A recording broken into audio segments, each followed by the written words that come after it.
오늘은 캐시우드가 보는 2021년의 미국의 주요 정책, 경제 지표, 시장 지표에 대해 살펴보겠습니다. 아크인베스트 유튜브 채널에는 여러가지 주제의 영상이 올라오는데 이번 캐시우드의 영상은 기존 영상들의 평균 조회수보다 20배가 많은 조회수를 보여주는 것으로 보아 많은 분들이 캐시가 보는 매크로적 관점에 관심이 큰 것을 알 수 있습니다. 그럼 일주일 전에 업로드된 이 36분짜리 영상에 대한 요약을 살펴보겠습니다. 캐시는 먼저 본인이 잘못 예상했던 것을 살펴보고 이를 바로잡고 넘어가는 게 중요하다는 말로 영상을 시작합니다. 블루웨이브가 현실화될 경우 캐피털 게인에 대한 세금, 기업세율, 규제 강화 등에 대한 우려로 시장이 내려갈 것이라 예상했지만 본인의 예상과 다르게 시장은 최소 1조 달러의 부양책에 초점이 맞춰져서 단기적으로 오히려 상승했음을 언급합니다. 그리고 오늘 발표된 바이든의 부양책 규모는 1.9조 달러로 규모 면에서 상당히 큰 것이 확인이 되었습니다. 장기적으로도 본인의 염려와 상관없이 시장이 계속해서 좋은 모습을 보여주기를 원하지만 증세와 관련된 리스크는 분명 있음을 인지해야 함을 언급합니다. 캐시우드가 보는 블루웨이브가 실현된 바이든 정권의 장단점을 정리해 보겠습니다. 먼저 양당 모두가 지지할 수 있는 정책은 인프라에 대한 투자입니다.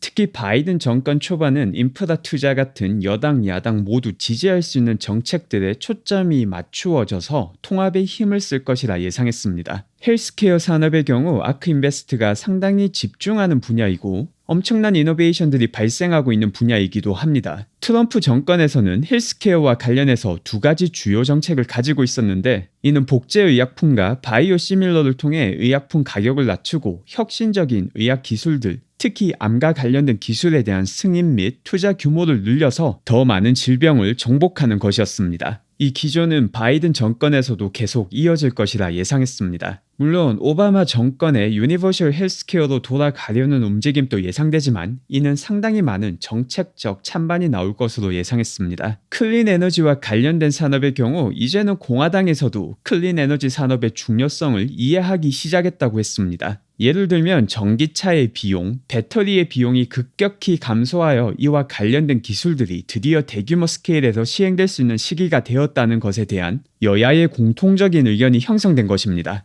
클린 에너지와 관련된 산업은 과거에는 정부의 지원을 통해서 유지되었지만 드디어 이제는 자체 기술만으로 이익이 나기 시작한 것입니다. 이제는 지원이 필요 없는 상태에 도달한 클린 에너지 산업도 바이든 정권에서 더 지원을 해줌으로써 더 빠른 클린 에너지 기술 발전 및 확대 전환이 이루어질 것으로 예상했습니다. 어느 정권에서도 그렇듯 바이든 정권 정책은 분명 많은 찬반이 있겠지만 위에서 언급한 여야 모두 동의할 수 있는 통합에 기초한 정책들이 정권 초기에 나올 것이라 보았습니다. 이와 달리 바이든 정권에서 가장 염려되는 부분은 역시나 증세 부분입니다. 특히 새롭게 한계세율을 설정하여 부자에게 더 많은 세금을 걷는 전략은 과거에도 크게 성공적이지 않았음을 지적합니다. 이 경우 세금을 더 많이 내어야 되는 부자들이 아예 세금이 낮은 다른 주로 옮겨감으로써 세금을 부과할 대상자가 사라지는 것을 목격했습니다. 만약 캐피털 게인 세금과 기업세 모두 증세를 하며 규제까지 강화가 될 경우 미국에서 생겨나고 있는 이노베이션이 아예 다른 나라로 이동하는 모습을 보게 될지도 모른다고 경고하였습니다. 하지만 이 경우에도 아크인베스트의 경우 전 세계를 대상으로 투자를 하기에 혁신적인 기업들이 다른 나라로 이주를 하게 되면 이를 따라가서 이동한 나라에서 투자를 할 것이라 밝혔습니다. 다음으로는 상당히 흥미로운 거시 경제 지표들을 살펴보겠습니다. 캐시우드는 항상 이런 경제 지표들을 바탕으로 투자를 하고 이런 지표가 없다면 투자 결정을 내리지 않는다고 말합니다. 그리고 결론적으로 지금 보이는 지표들은 미국의 경제가 V-shaped recovery,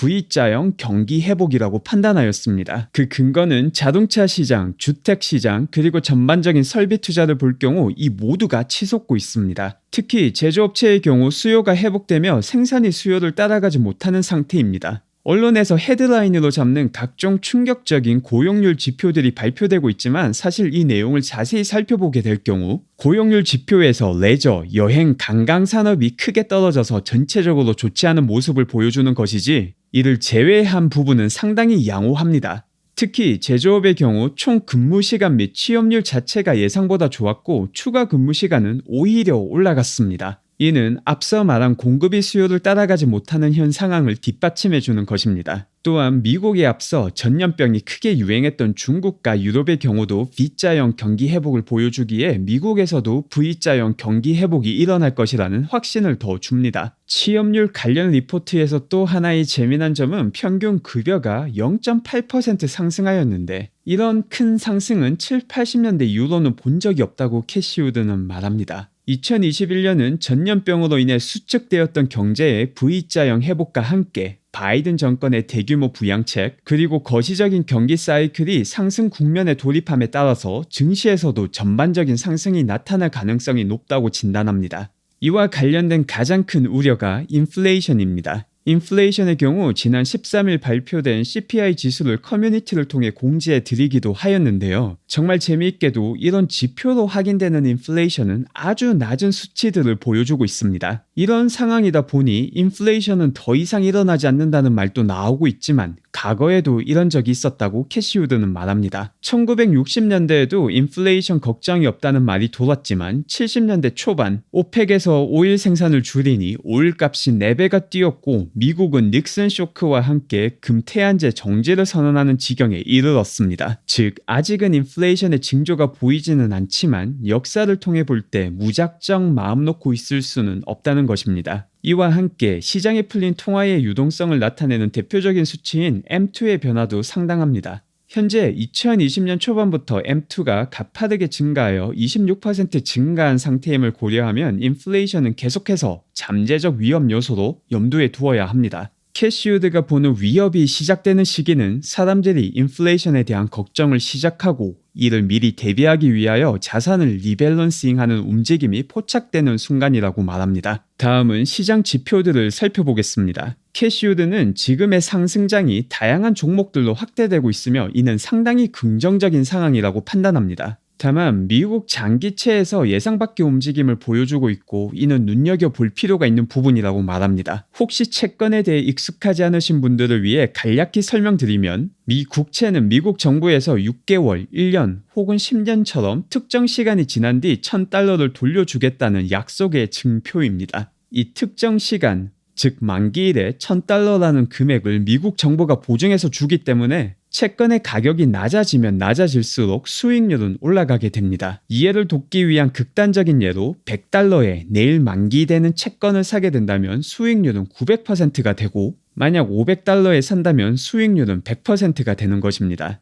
이는 채권의 가격과 수익률의 반비례 관계를 쉽게 보여드리기 위한 가장된 예이고 당연히 실제 채권의 수익률은 10년째 기준 엄청나게 낮은 수준인 1% 미만이 대부분이었습니다. 그런데 캐시우드가 영상을 올린 날짜인 1월 8일, 2일 전인 6일, 10년채의 수익률이 1%를 넘어가게 되고 14일은 1.15%까지 올랐습니다. 즉 페드에서 상당히 공격적으로 채권을 매입하고 있지만 그럼에도 불구하고 채권의 가격이 떨어져서 장기채 수익률이 계속 올랐다는 의미입니다. 즉 채권을 팔아서 채권에 묶여있던 돈이 다른 자산 시장으로 흘러가게 되었다는 것을 의미합니다. 채권 시장에서 10년 장기채가 가지는 함의는 상당히 큽니다. 보통은 경기가 되살아날 때 채권 가격이 떨어지며 채권 수익률이 올라갑니다. 그런데 지금 10년 장기채의 경우 조금 선제적으로 채권 가격이 움직인 측면이 있어 캐시우드의 경우 조금은 지켜보면서 어떻게 해석할지를 두고 봐야 할 것 같다고 평가였습니다.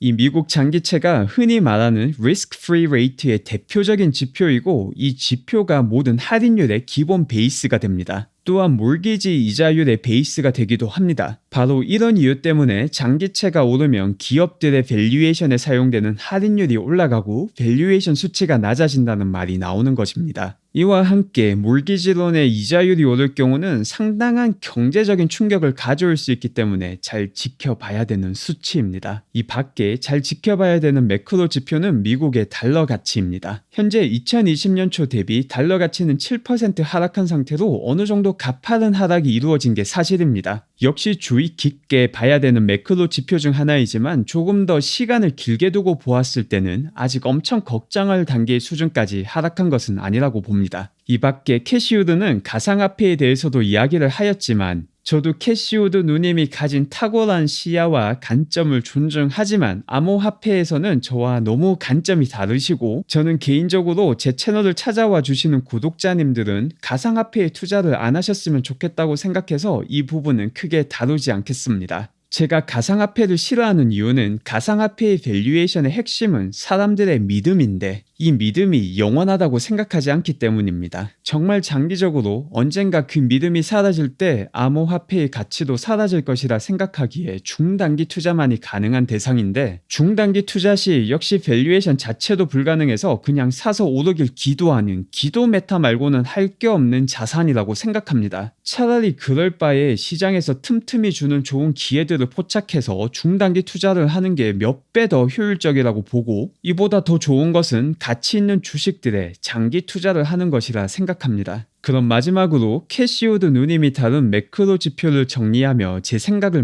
말씀드리겠습니다. 아직 실현되지 않았지만 실현된다면 큰 위기로 이어질 가능성이 높은 인플레이션, 그리고 이 위기를 뒷받침해주는 높은 수준, 그리고 가파르게 증가하는 M2, 이와 함께 단기적으로 상승한 장기채 수익률, 위에서 말한 부분은 분명 불안한 요소들이 맞습니다. 하지만 이런 불안한 요소가 생겨난 이유가 시장을 살리기 위한 각종 부양책과 유동성 공급입니다. 이 말은 대폭락 같은 위기가 터지지 않는다면 2021년의 상반기 시장은 너무나도 훌륭한 상승장이 될 가능성이 높다는 말입니다. 언제나 위기에 대응할 준비를 하는 것은 중요하다고 생각합니다. 하지만 아직 터지지 않은 위기를 걱정하며 이런 상승장의 기회를 놓친다는 것은 구더기 무서워 장 못 담그는 것과 같다고 생각합니다. 일단 상승장의 흐름을 최대한 활용하며 인플레이션과 관련된 문제점이 포착되거나 주택시장의 문제점이 포착되거나 혹은 다른 주요 매크로 지표에서 이상한 현상이 포착되었을 때 안전자산으로 리밸런싱 하는 것이 수익률과 리스크를 같이 관리하는 투자 방법이라 생각합니다. 오늘도 꿀잼 놀이터를 찾아주셔서 감사드리고 지속되고 있는 부마켓에서 좋은 수익률을 거두시길 기원합니다. 감사합니다.